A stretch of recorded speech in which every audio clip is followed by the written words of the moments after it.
We all know there's an advantage to playing at home, to being the home team. At LGKG, we've been your home team personal injury attorneys for auto accident and workers' compensation cases for over 90 years. We know what works and how to win. We have all the credentials. At LGKG, we don't take every case. We handpick our clients so that we can give you the attention you deserve.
We all know there's an advantage to being the home team, to playing at home. And at LGKG, we have been your home team for over 90 years. We're more than just a law firm. We're your friends, your neighbors, an advocate when life takes an unexpected turn. We're not just lawyers that practice law. We live in this community, just like you. When you need us most, we're at our best.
Welcome to episode 2 of Elephants in the Room podcast. I'm your host, Michael Pascarella. I'm a doctoral candidate at the University of South Carolina in Columbia. And to my right is my special guest, Dr. Matthew Boedy. Dr. Boedy is a professor at the University of North Georgia and the author of the Seven Mountains Mandate. Actually, Dr. Boedy is a close friend of the family as well.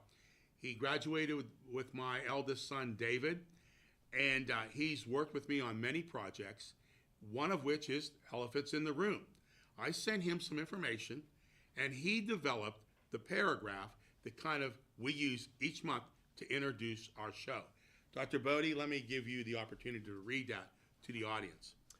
There are topics we don't like to discuss and conversations we don't like to have. We call these elephants in the room. And you might think that religion and politics are the only elephants in the room, but there are many more, and we will discuss them all on this show. Yes, actually, next month, Dr. Ian Thomas will be discussing an educational topic about claims and fake news. I hope that you were able to turn in and watch and listen to that podcast because it'll be very informative. Now, tonight's topic, as you can see, we're going to be putting it up on the screen for everyone to see. Tonight's topic is Christian nationalism. It's going to involve faith, power, and democracy. When I mention the word faith, I'm talking about how it's worked out through our evangelism. Faith incorporates the church in the process, and I believe that the clear difference between the church and evangelism and Christian nationalism is one we share, the other we impose. So I'd like to begin with what is the definition or what is the difference between Christianizing and evangelizing? I'm going to start out with traditional evangelism. When I think of traditional evangelism, and Dr. Boedy, you can speak up anytime you would like. When I think of traditional evangelism, I think of the Great Commission. We're going out into a community, sharing the gospel, the good news that Christ died for your sins. We talk about a born-again experience. Some in the area of traditional evangelism believe it's a lifestyle. You create a relationship with people in the community. You share your faith by your life, by your example. And oftentimes, we thought of traditional evangelism as just cornering somebody and saying, would you like to accept the gospel? I think you told me one time you used to knock on doors in your Pennsylvania neighborhood and Correct. share the gospel with people. Correct. And actually, that's how I really got started in ministry. After I had a born-again experience, the first thing I did is got involved in a church and went from door to door because I believed this is the way I was taught to share my faith. One thing I tried not to do was to tell rather than show. I really feel that showing people a life that's changed is just as important as telling somebody. Actually, I believe the Spirit takes either our words or our lifestyle and works through people, and that's what I call evangelism. There's another one though. There's mass evangelism. I mean, mass gatherings in stadiums or big, huge mega churches, but doing the gospel in a very public setting with thousands of people that might come up to the front to give their lives to Christ. We're thinking Billy Graham, of course. Of course. Promise Keepers back in the 90s. And more traditionally today, again, sports arenas have these types of events. So there's individual lifestyle, but there's also mass evangelism and people reading the Bible at coffee houses. And wasn't your experience through a very similar type Youth for Christ or... Yeah, I'm a Young Life kid. So yes. That's certainly a lifestyle evangelism concept that you earn the right to be heard. But also at college, there are larger groups that are doing on-campus evangelism on the campus quad, but also in large lecture halls. So there are many ways in which evangelism happens, I guess is what we're saying. Exactly. Now, I'm going to transition to Christian nationalism. And I think if you were to go online and you were to Google, what is Christian nationalism? And I brought it out in my last episode, but I want to clarify some things. And I think for the average Christian, I'm going to read this to you, Christian nationalism can be defined as a political ideology. There's the word, ideology.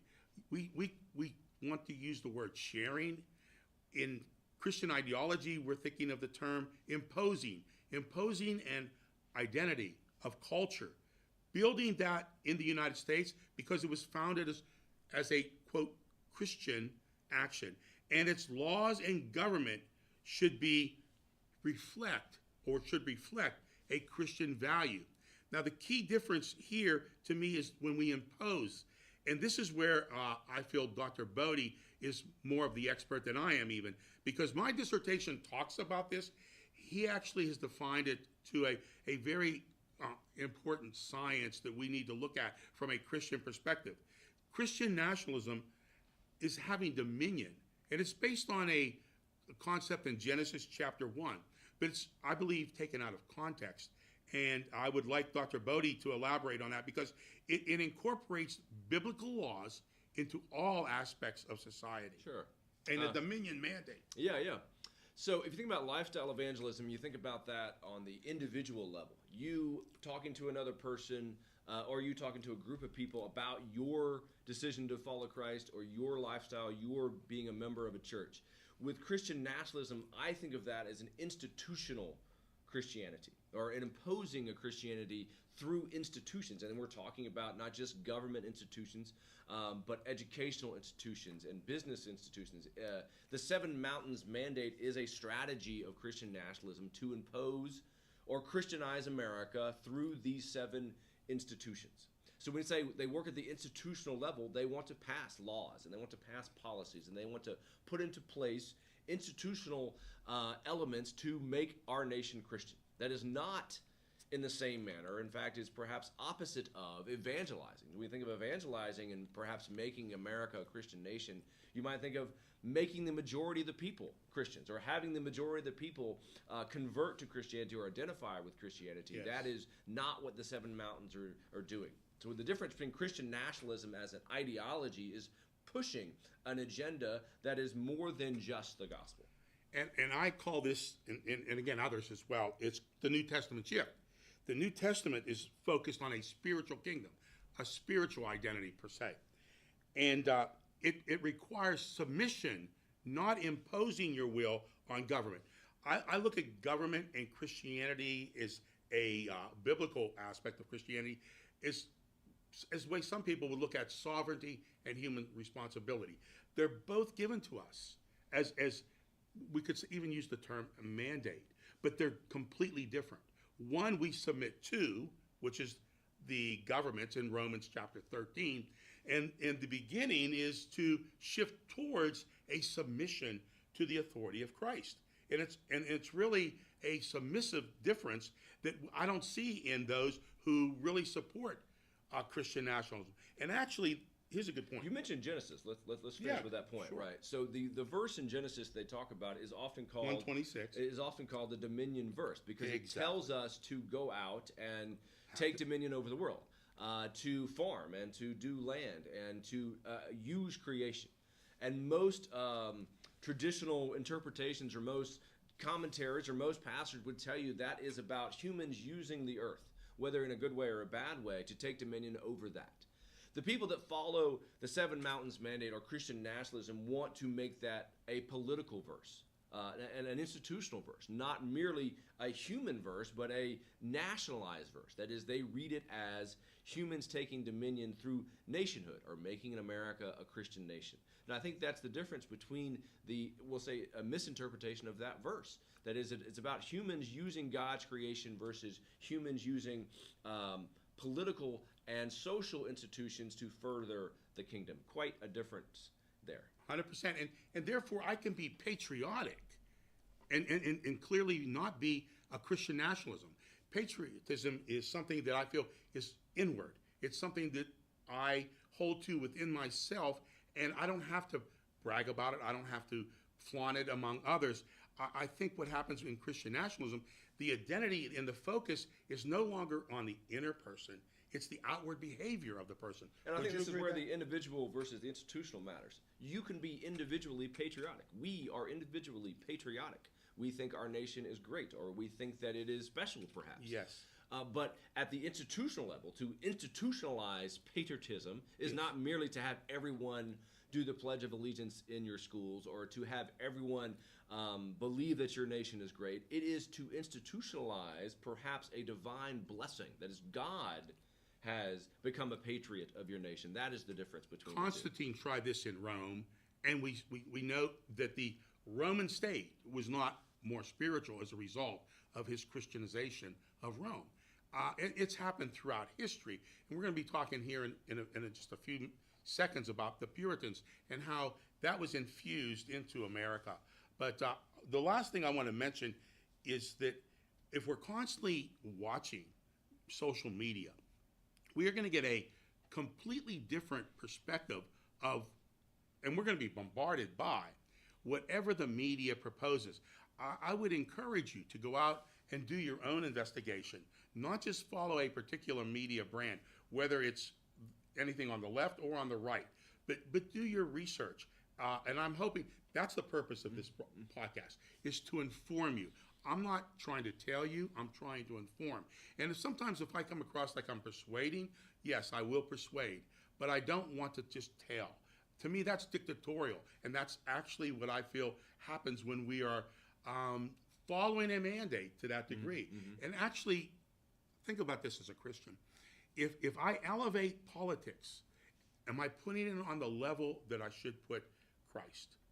You know, even the church itself, I don't worship the church. I represent the church. I focus on the church, but my worship is in Christ Jesus, God the Father. I think that's an important point to mention the evangelism part, as you want to influence people, perhaps persuade them to change their mind through spiritual means. Yes. But the idea that we are mandated to do something else is where I would have an issue, and I think you have the issue, is that the individual evangelism mandate is surely a mandate, but the other mandate to Christianize America, I don't see in Scripture. Sure. Thank you so much. I hope that clarified exactly what we wanted to. I'd like to move to the next question now, and that's the historical aspect, the theological aspect.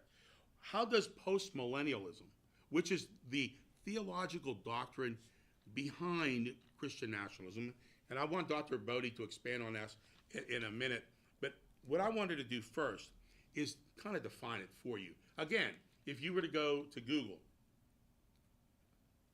you would see that post-millennialism is a ideology that stipulates there's a 1,000-year future period where the gospel, now again, this is going to be the historical Puritan version, where gospel advancement and Christian culture, and Dr. Boedy mentioned, there's nothing wrong with trying to change culture the right way.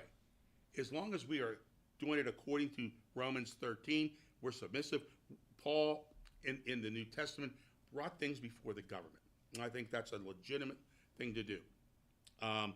But again, when I try to convert government so that it's mandated to follow something that I propose, I think we're going in the wrong direction. And personally, I think we're becoming heretical. But the Puritans, in their focus, they were trying to build a holy commonwealth. It was a model to the world. They believed that their efforts would contribute to the kingdom on earth. Now, again, this is where premillennialists would disagree. Premillennialists would argue that the only thing that's going to bring the kingdom on earth is when Christ returns. So post-millennialism, the church ushers in the millennium of 1,000 years. Premillennialism, which many of you, I'm sure, as Christians, believe that the second coming, it would be Christ and Christ alone. And one particular difference, though, is the premillennial is the idea, perhaps, of Christian persecution. That in the end times, in the last days, we would be persecuted for our faith, and mainly persecuted by the government, by a series of institutional governments. Excellent. And so that persecution to many Christians is the sign of the end times. Now, I bring that up because there is a segment of Christian nationalism who believe that Christians are persecuted, not just around the globe, but in the United States. Now, whether or not that's true, and I don't think it is, they want to tie their idea of the end times with Christian persecution, which is part of another idea of the end times. They want you to believe that they are on the same page with you because of the Christian persecution, and it's just not so.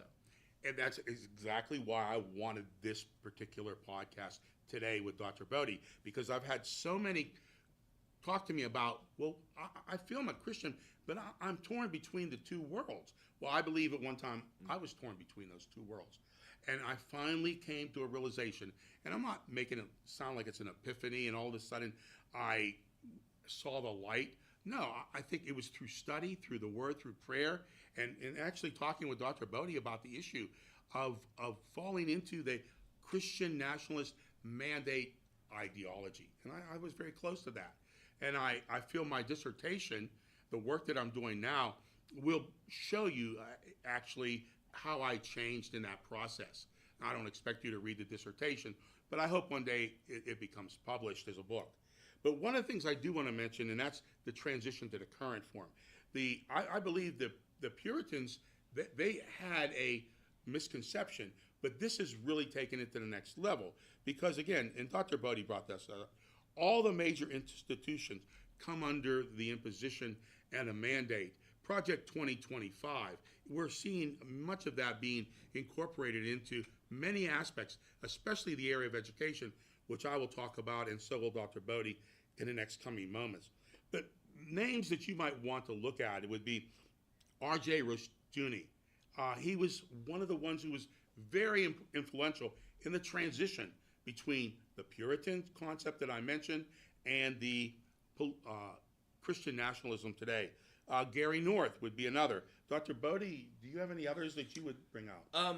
In my book, I talk about three people, and they are Bill Bright, who founded Campus Crusade for Christ. I read that. A guy named Lauren Cunningham, who founded a global youth mission organization called Youth with a Mission.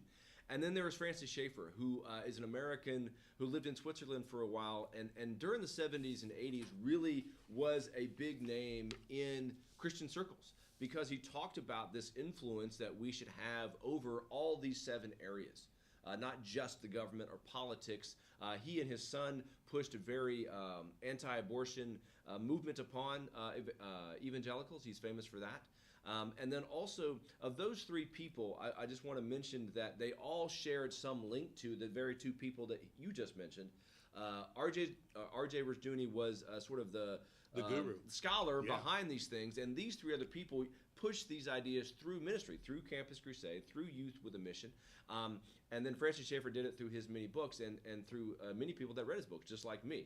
So these 3 people, or these 3 names, or these 5 names, are all things you could look up, and they're the forefathers of what we might call Christian nationalism today. Now, they had differences between them, yes, but they are all collected in this idea of this list of 7 institutions. Dr. Boedy, I know you remember when I was literally a puppet of Francis Schaeffer. Puppet? Wow, okay. Yeah, I mean, I took his book, How Shall We Then Live, and I incorporated in a class that I was teaching at, I won't mention the college name, but I was teaching it at a small college, and I took the book and incorporated for the Reformation and for the period of the Enlightenment, his ideology, because he was so anti-progressive. And really the Enlightenment sets the stage for progressivism. And I remember making comments very similar to what I read in his book about Francis Schaeffer, how we had to undo what liberals have done over the years, especially in the area of critical ideology. And now I can work with that ideology, and still I feel I'm not throwing out my commitment to the scriptures. And I think that's something very important for Christians, to realize you can work within this system and not throw out your Christian beliefs. Dr. Boedy, would you? I think so. I think one of the things your audience may grab onto is this time, we'll say in the 70s and 80s, when Francis Schaeffer was big and Bill Bright and the other people were doing their work, this is the time when the phrase the culture war started.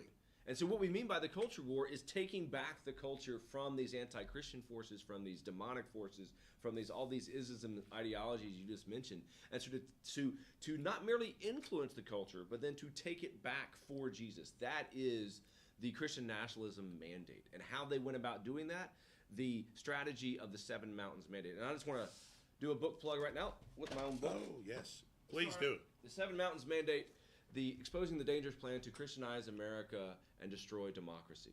So the Christianizing part is the Christian nationalism. The Seven Mountains Mandate is the list of 7 cultural institutions that they want to take back for America. Now, this list was started by, or first, created by, if you want to say that, Lauren Cunningham and Bill Bright in August of 1975. Now, this list did not come out of the blue. It was not divine revelation, as some people have claimed. It was around, that you can look up textbooks at times of sociological textbooks, and these are our institutions. If we were to ask you, what are the major cultural institutions in our country, you could probably name these without looking them up.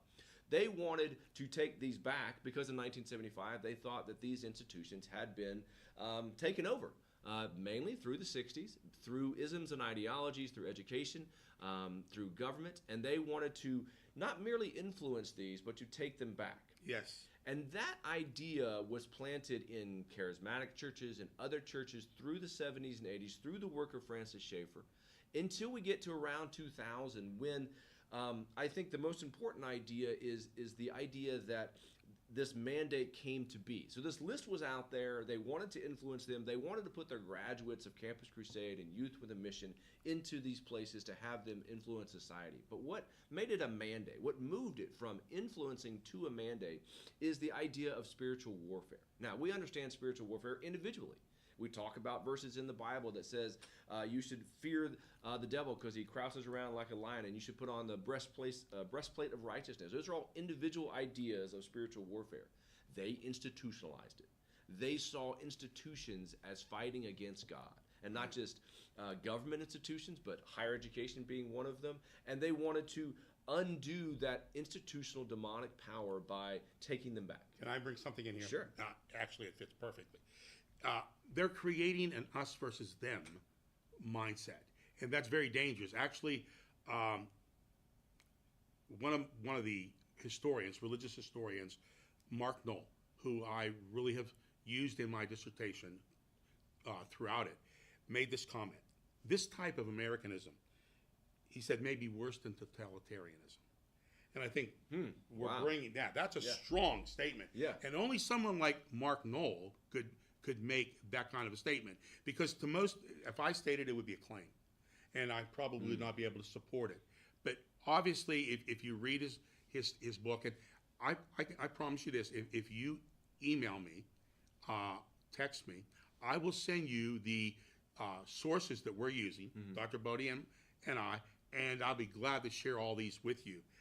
But I thought I needed to interject that now. And one other thing, the Enlightenment, the secularized version of Christianity that the founding fathers, who were the deists and the universalists, what they were promoting in the late 1700s was not evangelical Christianity as we know it today. So understand that we're assuming under Christian nationalism that these were evangelical Christians that found, no. I think that's one of the tenets of Christian nationalism. Now, yes, there's many elements that people have done polls and surveys on, but one of them is, do you believe America was founded as a Christian nation? And if you check yes on that box, you could be classified as a Christian nationalist. So because America was not. You're getting into my thunder, but thank you. No, Go I ahead. just want to point that. But another element is that we have lost that, right? So whatever happened back in 1776, somehow we have lost that, and taking the back is the second element. You are intended to take it back for Jesus. The third element of Christian nationalism is what Mike was saying about post-millennialism. You want to prepare America for Jesus' return. You want to give Jesus an American nation that is Christian. So when Mark Knoll says Americanism, and that's an important word there, yes, I believe he's suggesting that we put America and its greatness ahead of the church or gospel. I That love we it. center America. Very and so good. when I Thank you, suggest Dr. that Boedy. Christian nationalism and the Seven Mountains Mandate is a threat to democracy, what they mean is that they're making America into an anti-democratic country. There is a way from church and the democracy to survive, and we have been doing that for 200-something years. But to suggest that America and its power as a divinely blessed nation take the place of the church is a definition of Christian nationalism. So, again, I want to go in question number 3. It's basically, and you can see it on the screen, how does Christian nationalism impact the church and democracies? We're already getting into that, but I want to make it clear, even with the Puritans, in the way they practiced church, the Puritans, and it was based on Calvinism, And John Calvin was, the theologian that the Puritans often quoted in the 16 and 1700s. I want you to realize that they were creating moral codes. And Dr. Boedy kind of discussed somewhat of that. But these moral codes involve sexism. They were obviously full of bigotry. They had classism written all through them, and racism. And you'll find this in religious history writings if you're willing to open your mind, read a little more than sometimes I think what we have in a high school textbook. Oftentimes they were skewed by the particular state. Mm-hmm. The state dictated what was in that textbook. And sometimes historians, they're writing outside of the textbooks. And that's why it's going to be so important that you get your hands on something outside of a high school textbook to look at. And that's not just happening decades ago, that's happening now. Yes. That there are state textbooks in public schools that downplay slavery. There are textbooks that downplay the January 6th insurrection, already in textbooks. So there are ways in which the mountain of education is being played out now. It is not just several decades ago.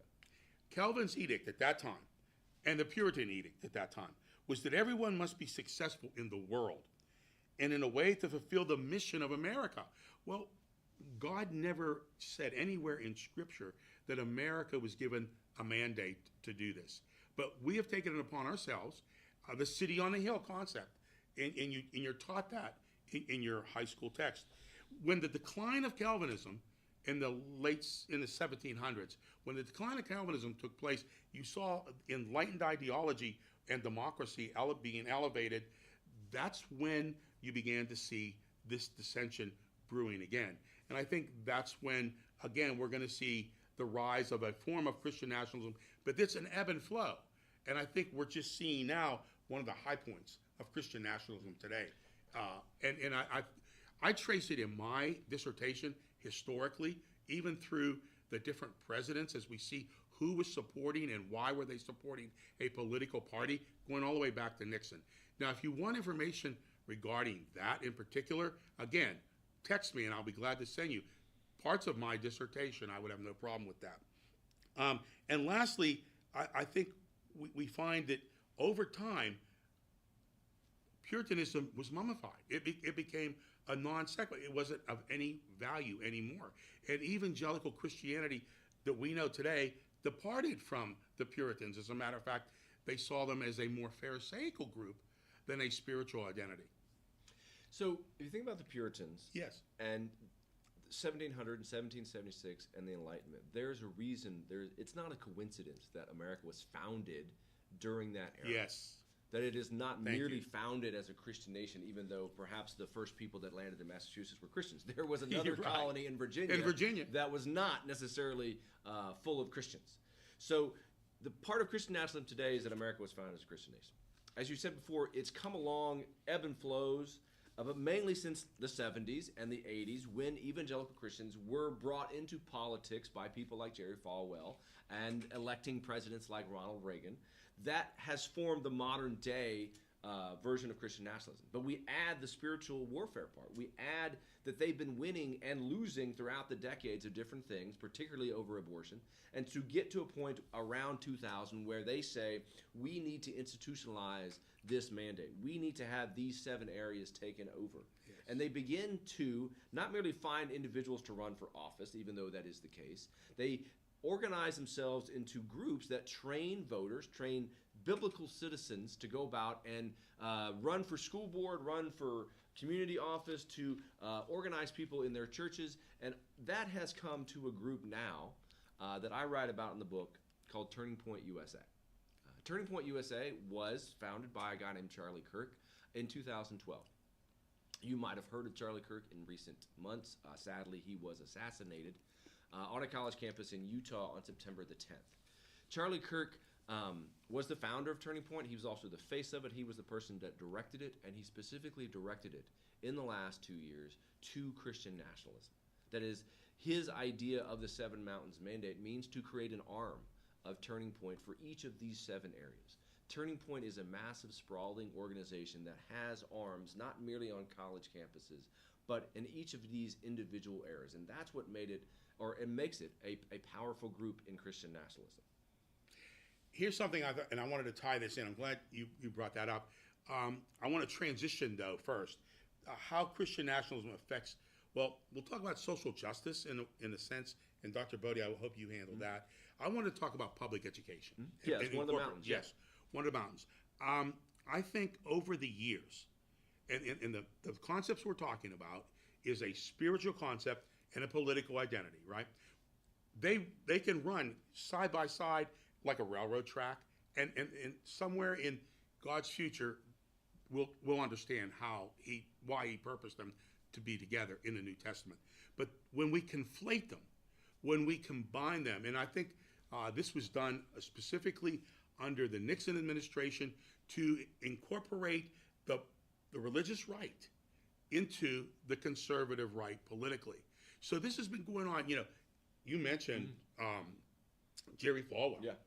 It was all in that time, the moral majority. All these organizations were helping develop what we see today. So why did they choose TP, education as a route? And I personally, from my perspective, it does seem to be the one avenue that they can influence the most people, because students are sitting under their tutelage. And if they can incorporate that into the textbooks, and if each state can control the textbook, those states that are obviously Republican states, they are definitely going to have a strong influence on America. They can take back at least that section of America. And oftentimes they'll say, well, we can just write off. Yeah. We can write off the Democratic state. Well, so think about public education. We remember, decades ago when many Christians fled education because they thought public education was secular, was anti-Christian. Yeah. So they started their own schools. Now, the Christian nationalism of today is they want to go back into the public schools and make it a version of patriotism. Yes. So not just, again, individual Christian teachers influencing individual Christian students in a public setting, or to talk about Christian themes in their curriculum, but institutionalized. So textbooks and curriculum and state board of education and policies, all those things work together. And one other. My dissertation is about teaching style. And the more I study, the more I look at my background, I was pretty much groomed in a way to accept a form of Christian nationalism. And I think if I look at my culture, my style of teaching, even my religious training in my undergraduate degree, I have an undergraduate degree in religion, and it grew me to teach a specific style, and that I call, and it's not just something that I call, a teacher-centered approach. It's a very, very important teaching strategy, and in those who teach using a teacher-centered approach feel that they have the knowledge, they have to pass that knowledge down, pour it into the head of those students who are totally dependent on the teacher for what they learn. Yeah, so again, it's not just an individual. Like, it was not just your individual style. This was Exactly. A style that was widespread. It continues to be widespread. Exactly. Because of the influence of Christian nationalism. That the Christian nationalism want teachers to teach in a certain way. Exactly. Not just teach a certain content, but to teach, as I think the phrase you use is sage on a stage. Why is that the phrase you use? Well, I was told that I was a sage on a stage in my last observation before I retired. That I taught basically is one that's a know-it-all, because basically a sage on the stage is a know-it-all. And I literally spent 3 years in a kind of an interworld where I was just frustrated that, is this right? Is this accurate about me? When I started my doctoral program, I found out, yes, I was a sage on a stage. And I realized that a student-centered curriculum, a student-centered style of teaching was the better approach to use. Now, I do sometimes lecture, but it's minimal compared to how I lectured before. I bring groups into play in my teaching strategy. I bring in questions that students create rather than just they're created by myself. I involve the student in the educational process. I'm trying to take it from the sage on a stage and let it be more student. I think the clear analogy for people is hearing a sermon versus being in a Bible study. Now, I'm not suggesting, of course, anybody that gives a sermon is a Christian nationalist, but the Right. idea of one person talking to a group. And not merely teaching them the Bible, but pronouncing, to sermonize, if you will, is quite different than the student-centered stuff you've been describing, Yes. or the ways in which you sit around and discuss the Bible in a community Bible group. Well, actually, I think they've incorporated that, trying to change away, Okay, move yeah. away Right. from that dictatorial type preaching right, style. right. And I was trained that same method. So take those two pictures or those two images and apply it to government. Yes. That is, if there is a leader of government who says, I alone can fix this, or I alone should run this government, that is quite different than a group of people working together to build a better community through Bible study, or in this case, organizing politically. Separation of powers. One is Yes. democratic and one is not. So when I say that the Seven Mountains Mandate is anti-democratic, one, they want a minority of people who believe in the Seven Mountains Mandate to rule over the rest of us, which is anti-democratic. But they also want this idea of how we teach people at the mountain of education to be anti-democratic. I give you the information, you regurgitate it back to me, and particularly you follow the moral codes that I have given you. And actually, I didn't mention this in the beginning. I should have. I'm a university supervisor at the University of South Carolina, and my interns are graduate students who plan to go into the field of education and teach social studies. So I'm able now to incorporate what I'm just telling you about a student-centered approach into actually the latter years of my teaching experience. Well, let's be clear. You're in a college of education, Correct. a public university, public research universities, Correct. and these are the places, to be honest with you, that have been attacked for spreading ideology like wokeism or DEI, Correct. or any of those things, and you're still a Christian. And I'm not suggesting believing in all those things, but in a college of education, being a university supervisor, Correct. still being a Christian. How is Correct. that possible? How did you do that? Or how Well, are you doing that? actually, it took time. It wasn't something that I mentioned it earlier. Yeah. I just didn't gravitate to this. It wasn't an epiphany. I realized that there was a deficit. I was kind of depressed, realizing that I didn't feel fulfilled after 30 years of teaching.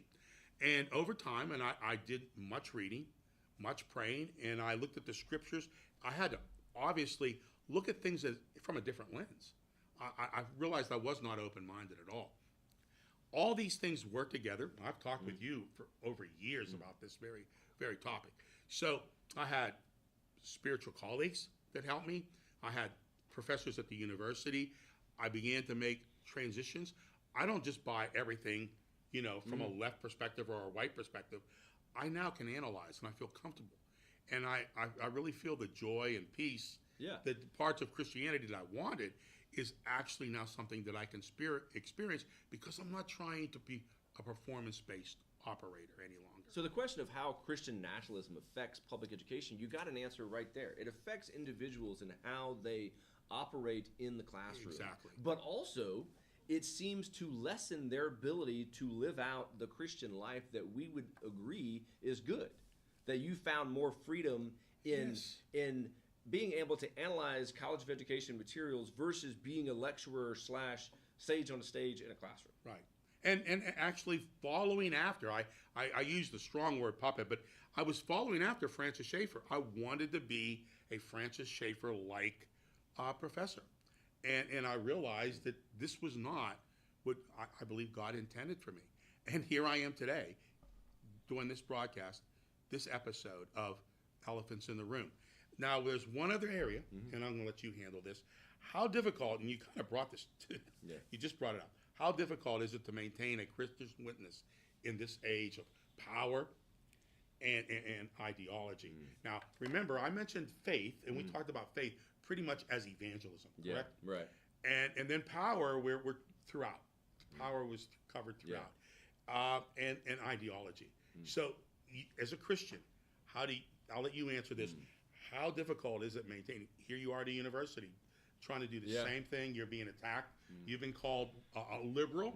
You've been called every name under the sun because of this very topic we're talking about. Right, yeah. I do think that it is difficult to speak the gospel to people in public settings now. And that is not just because of the public setting or the public has been taken over by anti-Christian forces, is that we face a different world now than we did when you were knocking on doors in Pennsylvania as a young minister. Correct. So the question is, how do you introduce those topics, or how do you get to the point where you can say the gospel? And it is quite difficult. But also, I think one of the things that makes it difficult is this idea that Christianity has been led to believe to be a power move. Us versus them? Right. And so automatically, when you identify yourself as a Christian, you might automatically be identified with people who are in power. In this case, the people who are in power in the government. Correct. But also, if you think about evangelism as a power move, you are initiating a moment in someone's life where you are perhaps have power over them. How do you see evangelism as having power over someone? You have this spiritual power, this Holy Spirit, so you have to use a great responsibility for that. So if you think about that moment and how you translate that into a classroom, right? Yes. A teacher-centered versus student-centered, you want the students to feel empowered with their agency and that they're making voice. the choice. Right. And why is that good? It's because they're the ones learning. They're the ones getting the education. You don't necessarily need to have that power. But that's where it's difficult, because we teach, or we hear in the Bible about, what's the word? You being a Christian, you standing strong, you having courage amid all these anti-Christian forces. And the more you believe that Christians are being persecuted in America, the more you're going to go with an evangelism that is seeking to impose power, that is seeking to impose or take away from the agency or choice of the other person, especially when they decide that they don't believe what it is you're saying, right? Excellent. So the larger question of social justice is how Christians should perform in the world, or how should act in the world, right? Yes. Should they act collectively as a church to help the widow and the orphan and other poor people, other people suffering under power, or should it be an individual act where we only do our individual thing and we individualism kind of move toward people who have individually power? Can I want to buttress what you're saying? You know, I taught 30 years. I brought you into my classroom at different times. You know, when I taught social studies, I really never taught social justice. I assumed it was something that the parent and the church needs to do, not the teacher in the classroom. And now I see the error my way. Social justice is very important, and it's a very much part of the gospel. Jesus cared for the marginalized. He cared for the poor. He cared for, the Samaritan as well as the Jew. So I had to open, this is where I was talking about, the lenses that I was looking at the scriptures through and make some real changes. Now, what I want to do is kind of recap. Yeah, sure. There's some things I feel, that we discussed that I wanted to make sure we clarify. I think we did a fairly good job on Christianizing and evangelizing. But what I wanted to bring out in capsulized there is the fact that the spiritual identity is the church. The political identity is government. Again, there are two that are taught in Scripture. It's when you conflate them and you begin to have the state dictate to the church, or the church dictate to the state. We live in a country that says separation of church and state. I truly believe in that. Everything I think we said supports that, and that we can have the best of those worlds until, and again, there's going to be always conflict. The scriptures never said there would not be conflict. As a matter of fact, the conflict is going to come from the state. But the bottom line is, it's how we handle conflict that's going to dictate how we then live. Yes. And so the last thing about institutional versus individuals, we can think of individuals battling good and evil, or battling evil with their good. Yes. When you bring that to the institutional level, and this is what the Seven Mountain Mandate does, they want to say that all institutional actions that they don't agree with are evil. And B, therefore, you don't compromise with evil. Exactly. So how do you have a country in which half the people you're supposed to work with in a democracy are evil? How do you live in a democracy when you don't want the majority to rule? That's the question of Christian nationalism to me. Yes, and that's a good way to end this episode. I think that sums it up very well. I want to thank my cameraman and sound man, Bill Bowman. He's done a great job. And Ron Mounts. Ron Mounts is our podcaster. He puts out the podcast for me. He puts it out through his office in Newcastle, Pennsylvania. I'm so glad that that's my hometown, my home state, Pennsylvania, and I'm just glad to be part of that whole process. This is Mike Pascarella And Matt Dr. Boedy. Matt Boedy saying good day. We all know there's an advantage to being the home team, to playing at home. And at LGKG, we have been your home team for over 90 years. We're more than just a law firm. We're your friends, your neighbors, an advocate when life takes an unexpected turn. We're not just lawyers that practice law. We live in this community, just like you. When you need us most, we're at our best.